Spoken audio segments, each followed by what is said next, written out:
बंधु माने 15 मार्च 2025 होली दिन घर को नहीं आसतु एही गछर चेर तापरे एहार चमत्कारी प्रभाव आपण आपणक जीवन रे देखिबा को पाई परिबे। तेबे दर्शक बंधु आज एही भिडियोटी आपण मानक पई अत्यंत गुरुत्वपूर्ण हेबाकू जाउअछि, कारण आजिर एही भिडियो रे आपण एपरि किछि उपाय विषय रे जानि परिबे, एपरि किछि चेर विषय रे जानिबाकू पाइबे जो चेर को व्यवहार करी आपण निज जीवन चलुवा अनेक गुड़ाए समस्यार समाधान करें। यही चेर गुड़िक एते साधारण जे आपण को प्रायतः सबु जगार यह मिल मात्र यार प्रभाव अति चमत्कारी अटे, जहाँ आपण जीवन अनेक गुड़िक समस्या को दूर करने को समर्थ हो पार। तेबे दर्शक बंधु सही चमत्कारी चेर गुड़िक विषय रे जानिबा पई आपण माने वीडियो को शेष पर्यंत निश्चित भावे देखंतु। आपण माने घर को किछि विशेष दिन रे एही गछर चेर को नहीं आसंतु एवं एहार किछि चमत्कारी उपाय को पालन करि नियंतु। तेबे एहार चमत्कारी लाभ मध्य आपण आपणक जीवन रे देखिबा को पाई परिबे, जहा द्वारा आपणक जीवन रे चालिथिबा अनेक गुड़ाए समस्यार समाधान करि परिबे। एहा सहित आपणक समस्त मनस्कामना पूर्ण होइजिबो। आपणक जीवन रे जे कोनोसी भी समस्या चली थाउ, ताहा धनजनित समस्या हेउ किंबा चाकरी को नहीं हेउ किंबा व्यापार वाणिज्य को नहीं हेउ, एही समस्त समस्या को दूर करिदेव एही गछर चेर। अनेक प्रकारर रोग व्याधि रु मध्य एहा आपणको रक्षा करिथाए। सेथिपई आपण माने भिडियोटी को स्किप न करिकि शेष पर्यंत निश्चित भावे देखंतु। तेबे दर्शक बंधु भिडियोटी को आग को बढ़िबा पूर्वरु भिडियोटी को लाइक करी चैनलटी को सब्सक्राइब कर दियंतु। कमेंट बॉक्स रे भक्ति एवं श्रद्धार सहित जय मां लक्ष्मी निश्चित भावे लिखंतु। तेबे दर्शक बंधु एही गछटी सहित आपण माने समस्ते भल भावरे परिचित थिबे। एहा एपरि एक चमत्कारी गछ जेउथिरे भगवान शिवशंकर, भगवान शनिदेव एवं माँ लक्ष्मीकर बास होइथाए। एमितिकी गछर मूଳରେ माँ गंगांकर मध्य बास होइथाए। तेबे आपण जदि ए गछर तांत्रिक एवं आयुर्वेदिक गुण विषय रे जानि नेबे, तेबे आपणक पई मध्य एई गछटी मूल्यवान होइजिवो। एमितिकी आपण जदि शत्रुଙ୍କ द्वारा पीड़ित हेउछंती, शत्रुजनित समस्यार सम्मुखीन हेउछंती, तेबे सठिक भाव में एही गछर साधना करनेबा द्वारा भगवान शनिदेवଙ୍କ कृपारू आपणको शत्रु पीड़ारू मध्य मुक्ति मिलजिवो। तेबे दर्शक बंधु एही गछर केउ भाग आपणको केउ परिमाण रे व्यवहार करिबा को हेबो, से विषय रे जानिबा मध्य अधिक गुरुत्वपूर्ण अटे, जेउ विषय रे आज मु आपण माननकु एही वीडियो रे कहिबा को जाउछि। तेबे दर्शक बंधु एही गछटीर दुईटी गुण रहिछि, गोटिए हला आयुर्वेदिक गुण एवं द्वितीयटी तांत्रिक गुण। तेबे एही गछटीर ना हेउछि अपमार्ग गछ। एही गछटी सहित आपण माने भल भावरे परिचित थिबे, कारण आम ओडिसा रे एही गछटी बहुत अधिका परिमाण रे देखिबा को मिलिथाए। प्रायतः सबु जगह रे एही गछटी देखिबा को मिलिथाए। तेबे दर्शक बंधु एही गछटीर ना एथिपई अपमार्ग, कारण अपमार्गर अर्थ हेउछि ओलटा चलिबा एवं एहार मंजी गुडी को गछर ओलटा भावरे रही थाए।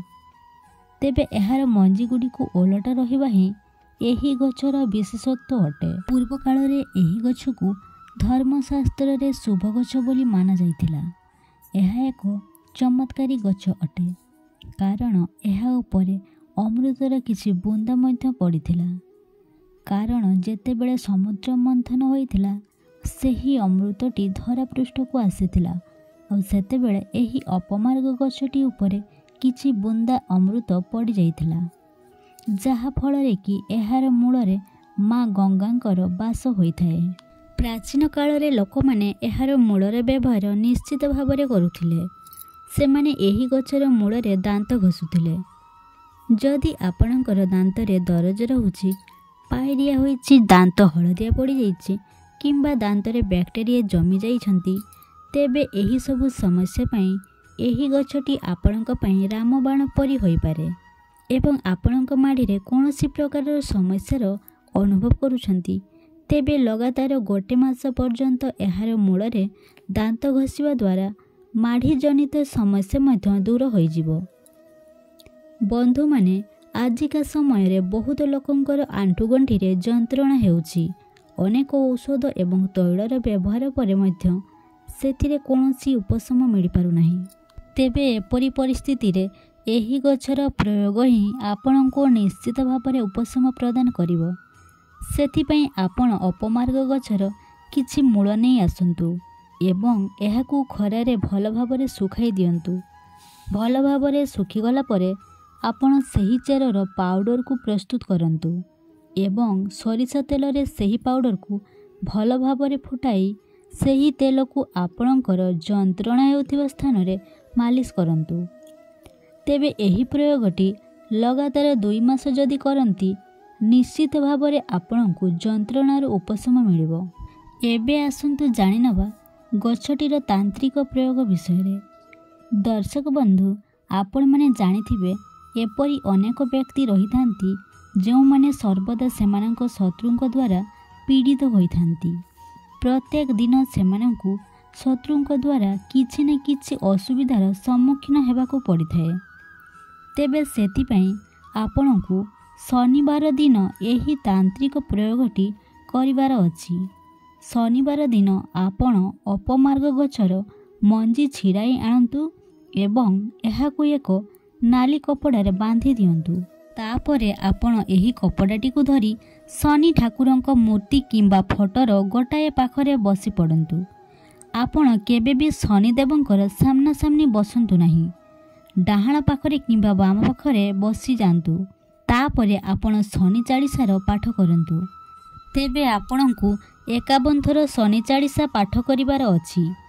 ତାପରେ ଆପଣ ଯେଉଁ କପଡ଼ାଟିକୁ ରଖିଥିବେ, ସେହି କପଡ଼ାଟିକୁ ଆପଣ ଏପରି ଏକ ସ୍ଥାନରେ ରଖନ୍ତୁ ଯେଉଁଠାକୁ କି କେହି ବି ଯିବା ଆସିବା କରୁନଥିବେ। ତାପରେ ଆପଣ ନିଜେ ଲକ୍ଷ୍ୟ କରିପାରିବେ ଆପଣଙ୍କ ଶତ୍ରୁ ଯେତେ ବି ଶକ୍ତିଶାଳୀ ହେଉନା କାହିଁକି, ଏହି ଉପାୟଟି କରିବା ପରେ ସେ ସବୁ ଚେଷ୍ଟାରେ ବିଫଳ ହୋଇଯିବ। ଆପଣଙ୍କର ଶତ୍ରୁମାନେ ଆପଣଙ୍କର କ୍ଷତି କରିପାରିବେ ନାହିଁ। ଦ୍ୱିତୀୟରେ, ଯଦି ଆପଣ ଚାହୁଁଛନ୍ତି ଆପଣଙ୍କର ବ୍ୟବସାୟରେ ଉନ୍ନତି ହେଉ, ଆପଣଙ୍କର ଲାଭ ପ୍ରାପ୍ତି ହେଉ, ତେବେ ଶୁକ୍ରବାର ଦିନ ଆପଣଙ୍କୁ ଏହି ଉପାୟଟି କରିବାର ଅଛି। ଶୁକ୍ରବାର ଦିନ ଏହାର ମଞ୍ଜିକୁ ଛିଡ଼ାଇ ଆଣନ୍ତୁ ଏବଂ ଲାଲ କପଡ଼ାରେ ବାନ୍ଧି ତା ଉପରେ କିଛି ସିନ୍ଦୁର ରଖିଦିଅନ୍ତୁ। ତାପରେ ଆପଣ ଏହାକୁ ନେଇ ନିଜର ବ୍ୟବସାୟୀ ସ୍ଥଳରେ ରଖିଦିଅନ୍ତୁ। ଆପଣଙ୍କର ଧନର ଉନ୍ନତି ହେବ। ତୃତୀୟରେ, ଆପଣଙ୍କର ପଛରେ ଯଦି ଭୂତପ୍ରେତ ଲାଗିଥାଏ କିମ୍ବା ଆପଣଙ୍କ ଉପରେ କିଛି ତନ୍ତ୍ରମନ୍ତ୍ର ପ୍ରୟୋଗ ହୋଇଥାଏ, ତେବେ ଆପଣ ଏହି ଉପାୟଟିକୁ ନିଶ୍ଚିତ ଭାବେ ପାଳନ କରନ୍ତୁ। ତେବେ ସୋମବାର ଦିନ ଆପଣ ଗୋଟାଏ ଅପମାର୍ଗ ଗଛ ଉପାଡ଼ି ଆଣନ୍ତୁ ଏବଂ ଏହାର ମୂଳଟିକୁ ଭଲ ଭାବରେ ଧୋଇ ଦିଅନ୍ତୁ। ଏହାକୁ ନେଇ ପ୍ରଭୁ ଶିବଶଙ୍କରଙ୍କ ମୂର୍ତ୍ତି କିମ୍ବା ଫଟୋ ପାଖରେ 101 ଥର ଓଁ ନମଃ ଶିବାୟ ମନ୍ତ୍ରର ଜପ କରନ୍ତୁ। ତାପରେ ଗୋଟିଏ ଚାନ୍ଦିର ତାବିଜରେ ଏହାର ଚେରକୁ ପୂରେଇ ଆପଣ ନିଜ ଗଳାରେ ଧାରଣ କରନ୍ତୁ। ଚତୁର୍ଥ ଉପାୟଟି, ଯଦି ଆପଣ ସମାଜରେ ନିଜର ମାନ ସମ୍ମାନ ପଦ ପ୍ରତିଷ୍ଠା ବୃଦ୍ଧି କରିବାକୁ ଚାହୁଁଛନ୍ତି, ତେବେ ଏହି ଉପାୟଟି ନିଶ୍ଚିତ ଭାବରେ ଆପଣଙ୍କ ପାଇଁ ଫଳପ୍ରଦ ହେବ। ତେବେ ମଙ୍ଗଳବାର ଦିନ ଆପଣ ଏହି ଗଛକୁ ଉପାଡ଼ି ଆଣନ୍ତୁ ଏବଂ ଏହାର ଚେରକୁ ଭଲ ଭାବରେ ଧୋଇ ଶୁଖାଇ ତାପରେ ଆପଣ ଏହାର ଏକ ପାଉଡ଼ର ପ୍ରସ୍ତୁତ କରନ୍ତୁ ଏବଂ ଆପଣ ଯେଉଁ ବି ତିଳକ ମଥାରେ ଲଗାଉଛନ୍ତି, ସେହି ତିଳକରେ ଏହି ପାଉଡ଼ରକୁ ମିଶାଇ ଦିଅନ୍ତୁ ଏବଂ ଏହାକୁ ତିଳକ ରୂପରେ ବ୍ୟବହାର କରନ୍ତୁ। ଏହି ତିଳକ ଲଗାଇଲେ ସବୁ କାର୍ଯ୍ୟରେ ଶୁଭ ହେବ। ତେବେ ଦର୍ଶକ ବନ୍ଧୁ, ଯଦି ଆପଣମାନଙ୍କୁ ଏହି ଭିଡ଼ିଓଟି ଭଲ ଲାଗିଥିବ, ତେବେ ଭିଡ଼ିଓଟିକୁ ଲାଇକ୍ କରି ଚ୍ୟାନେଲଟିକୁ ସବସ୍କ୍ରାଇବ୍ କରିଦେବେ ଏବଂ କମେଣ୍ଟ ବକ୍ସରେ ଜୟ ମା ଲକ୍ଷ୍ମୀ ନିହାତି ଲେଖିଦେବେ। ଧନ୍ୟବାଦ।